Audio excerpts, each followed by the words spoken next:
Hey everyone, welcome back to the railway. It's a bit of a mess today because I've got that much stuff going on and I've been doing a lot of testing. But today we're going to talk about what I like to refer to as the commissioning process for HSTs on my layout. This is the Let's Go Around Again HST that LNER had. That Hornby did for LNER. So I've got basically this is going to be the pre-2022 tooling, what I do to make it run better on my layout.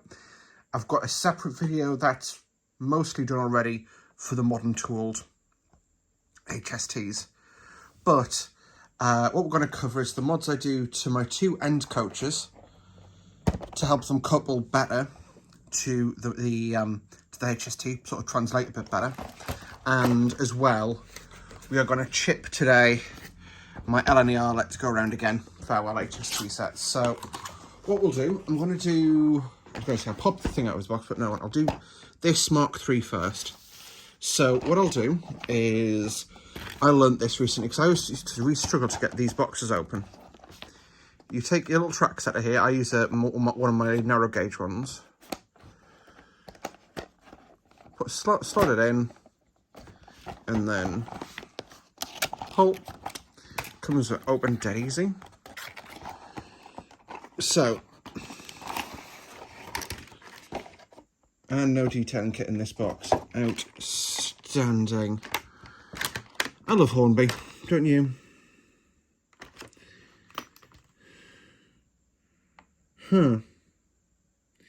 Yeah, this is going to take me a minute. Alright, I'll be back. Idea to save the day. So, this is my inner radius track, which is one that's completed, hence I sort of use it for most things at the moment. But you can see, this is my HST. I'm using the unpowered card just for ease. Pop that down over there. Now, if I push the two of these together, you can see the coupler hook on the HST is linked in to the coupler hook on here, but as soon as you get a little bit of jostle, it releases. Because this has what I like to call, basically you lift this up, to get to secure it and then close it down again. And it sort of links both sides. Whereas this has the conventional wide tension locks.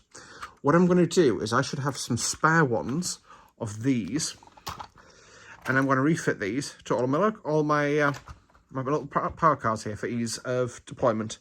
So without further ado, let's do it. Just like that, we are back. I've managed to source two of these. We're going to do one on each power car. I'm not going to make you sit through me doing both power cars, but you can see I've got two of these, and these interlock really quite well. But actually, they're not the right ones, are they? No, that wouldn't work. Fuck's sake, treat this video. Longer than it should have. I managed to find a detailing kit that I can use. So what we're going to do, I've got my little servicing cradle here. I'm going to flip the train inverted. Squeeze it in a little, just so it gets nice and snug, doesn't move about as much. So, like I say, I'm a fucking idiot. So, what we shall do is compress. There we go, and then slide it for. Come on, Emily. Apologise for my breathing into the microphone there.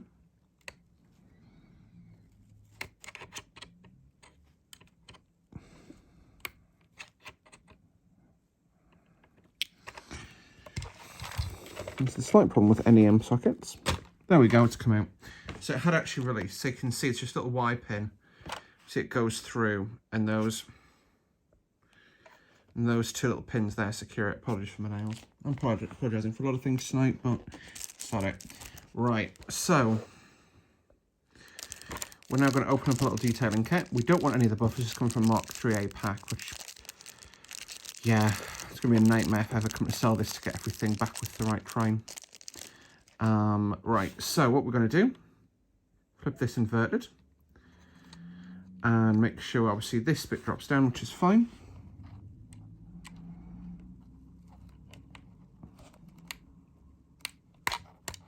There you go. And now we've got the wide little tight lock tension locks in there, sorry. So what I can do is I put this on the layout now. And get my little power car on. You can see these mate together a lot better and a lot more efficient way. So now, if I jostle them, okay, I want to really quickly press that button there. You're never going to do it this aggressively, but they're now much more securely secured together, so they're going nowhere. Perfect. What I'll do, I'm not going to make you watch me do this on the other coach, but I will uncouple these two. And we're now going to do the work we need to do on the HST power car. So this is 43112. So this is obviously an MTU equipped power car HST. Now it's the pre-2019 tooling. So I can fit one of these Hornby digital sound decoders, MTU edition. So what I'm going to do is we'll open the package. You get 2 in a pack, which is handy. Go wide shot. So you get 2 in a pack. These are like gold dust, but I bought these off Amazon. So it's surprising that the Hornby Amazon store had these in stock. And I literally had it the next day from Amazon. Freaking love Amazon for that kind of stuff. So this is a Phillips head and that's a flathead. So I've got the wrong screwdriver. Okay, I'll be a moment. So I've managed to find the detailing kit that I need. Here it is. So let's do some detailing. So what I'm going to do is remove the TGS from its housing, flip it upside down. It's this end that I want to adjust because this is the end that couples to the engine because it's the bit with the guard's office inside. I'm just going to use a pair of pliers just to gently squeeze on this. It's not the perfect way to do it, I know, but sod it, Frickin' sod it. So, bit of compression on that. Come on, Emily.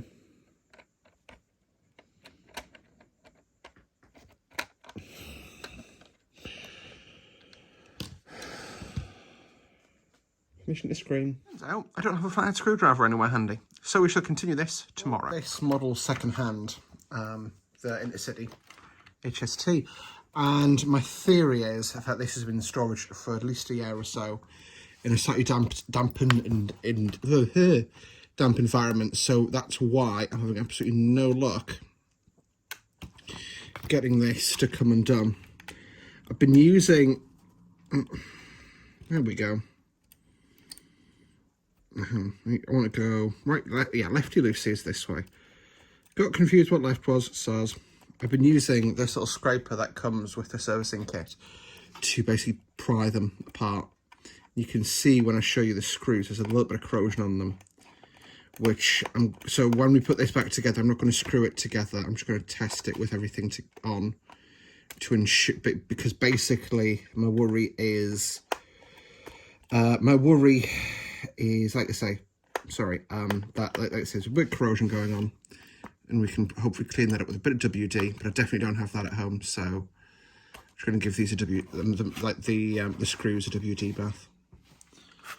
There we go. So once the screw comes out, because I've managed to lose a few screws lately, I've got a little tray that the decoder come in, so just put it in there and leave it there.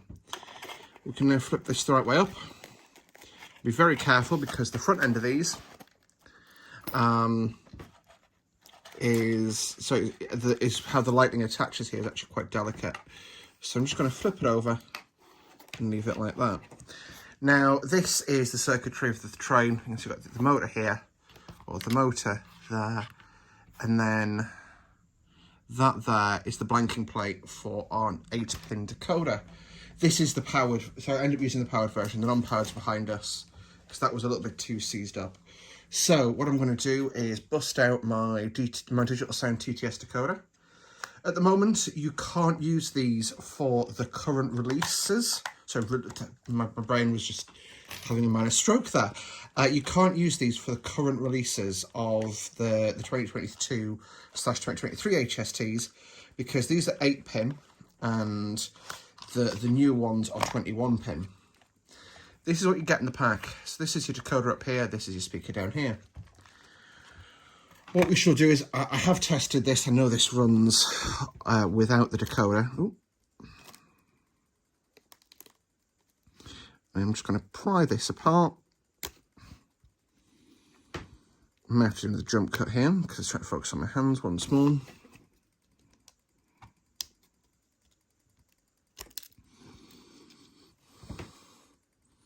There we go, that's the ranking plate. So I'll put that in a safe location. And again, we'll bust out the decoder. So I'm going to take the magnet that I was using to search for screws earlier and move that away so that I don't accidentally touch a decoder with it, because that would be bad. We've got this here. And what we can do is just push my nail in, pull it apart.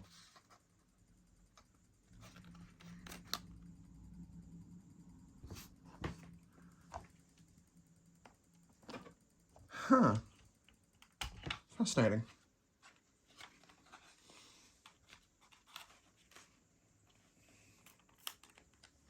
So I now know what was causing the issue in my Pullman site, so I just need to go back because it's shorting. So, just be 1 second whilst I'm busting this packaging open, basically. Yeah, just so I had an ongoing issue with my Midland Pullman, which is one of the reasons it's not sound chipped yet, where I would place it down on the track and my decoder would, sorry, my controller would behave in a really weird way. But I've actually, because obviously just my track was energised and I had the stop button pressed, but obviously nothing was on it. And because I'm working sort of over it, there was a couple of metal tools like lying across it. And basically that caused the system the lights to like on the controller to flicker the same way they do then. So it's a short circuit I'm dealing with. Just good to know that. So I'm going to leave that like that. And I'm going to go and get a masking tape that I used earlier or later. On the next video, sorry. And again, I can't do this on camera because I'm not organised enough. I'm just going to wrap the chip in masking tape to keep the, this time it's purely to keep the wires together. And what I'll do is push those down and out the way. And down and out the way. And then where have I put my thing again? I'm really good at misplacing stuff for like 30 seconds at a time.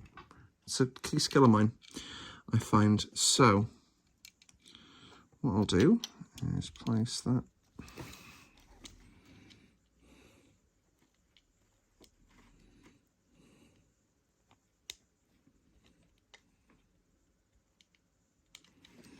Okay, again, this is going to take me a second to line this up. Just do it like that.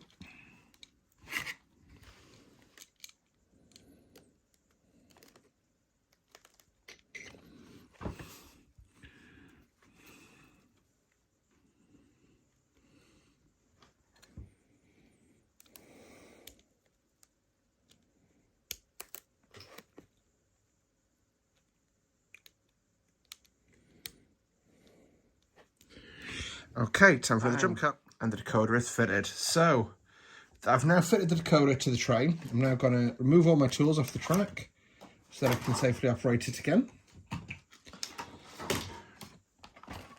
And we shall energise the controller.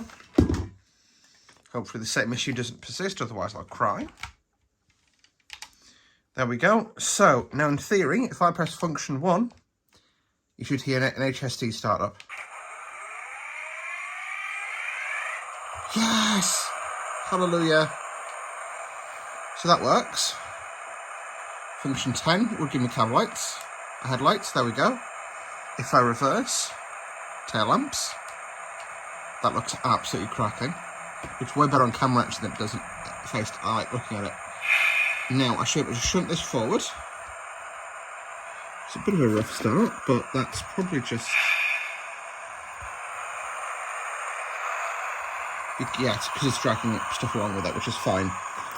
So, I press function 1, function 0, and quickly slide this thing back. It's a little bit lumpy. I think that's actually because I've got a derailment there. There we go. Press stop. Just quickly. Yeah, it moves without making noise. Perfect. Yeah, the reason it's actually making that noise, not running smoothly, is one of the axles was derailed. Yeah. So now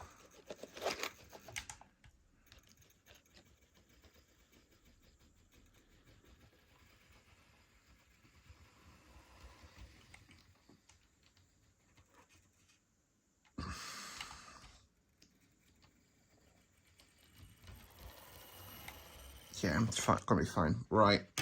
So what I'll do is we'll assemble this so it can go back out on the line. So first thing for me in this will be everything lined up just so, because basically there's not much room when you put the body shell back on this.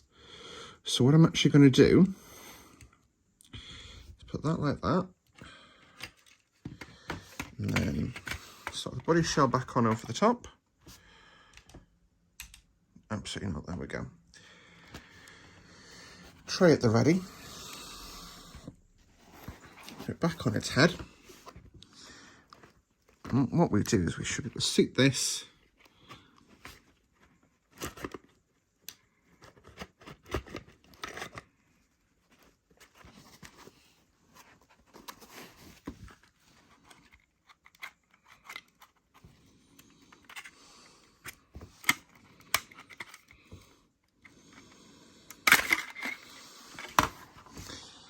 and I'll just so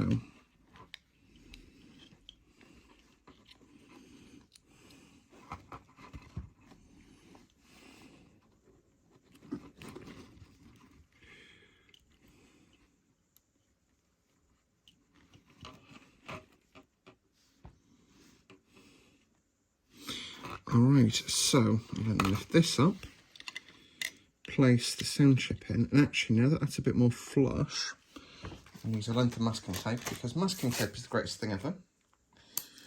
No such thing as too much masking tape on a job. As you can see, I'm not professional at this by any stretch of the imagination. However, it just about works when I do it my way, so there we go. And I can just place a bit of tape over the top. That stays nice and down. And then we make sure all the wires are still flush in there. That's so if you can see, if you want it to fit a driver, like someone in there, like a driver or something, it'd be dead easy on one of these to do that.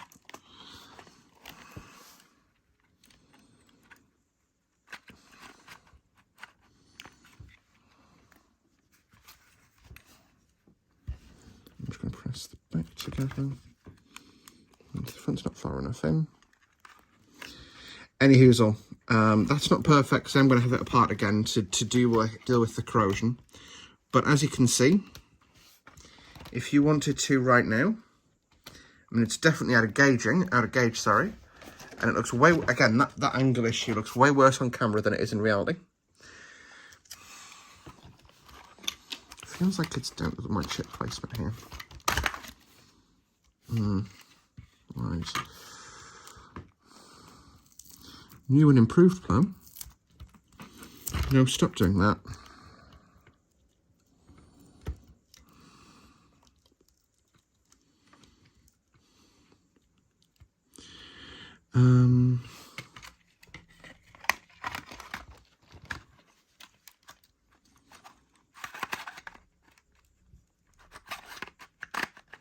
So, right.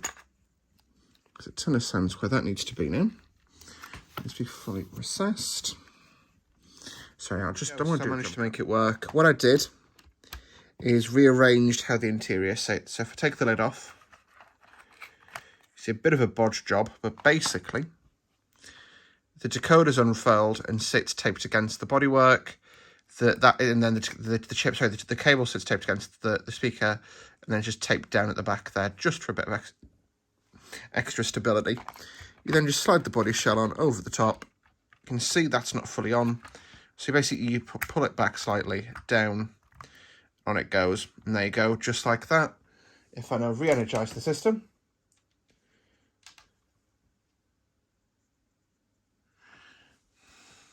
would help if I had it on the correct track. Press function 1 just so it turns it off.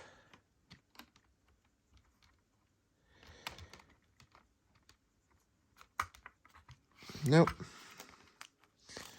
That removed. That sits right. That sits right.